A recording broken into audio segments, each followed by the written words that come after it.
Okay, so we've done numbers and we've done strings, and we've also touched on Boolean values, true and false. Okay, there's two other data types, and these are factors and dates. Okay, so date today. Today is what, the 9th of February 2020, so we can go 09-02-2020. Okay, and so what's happened now? So this is just a string. We can go as date today. Oh, it's got it incorrect because I've given it in the incorrect order.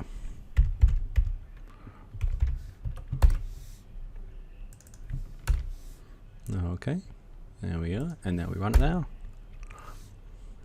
Oops, as date. Yep. I'm going to call it date of version. Okay, so notice we've got date today here as a string because it's surrounded by quotation marks, and we've got date here, and if we run our favorite function, class, on this one, we're going to be told it's a date. So that's great.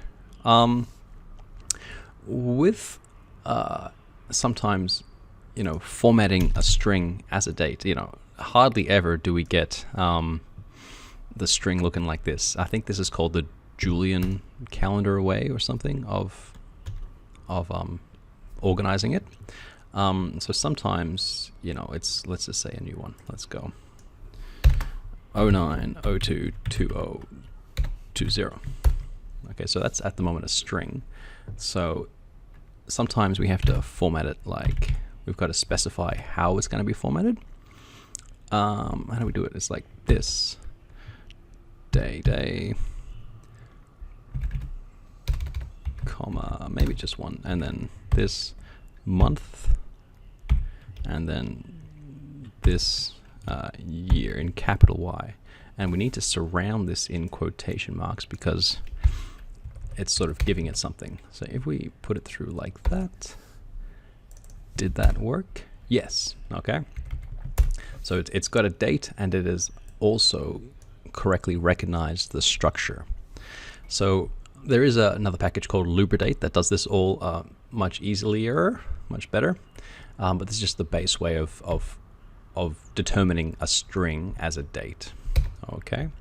So you've sort of seen before, like this coercion we did like as a numeric before. We can do as string as well, as string, as character I meant. Yep.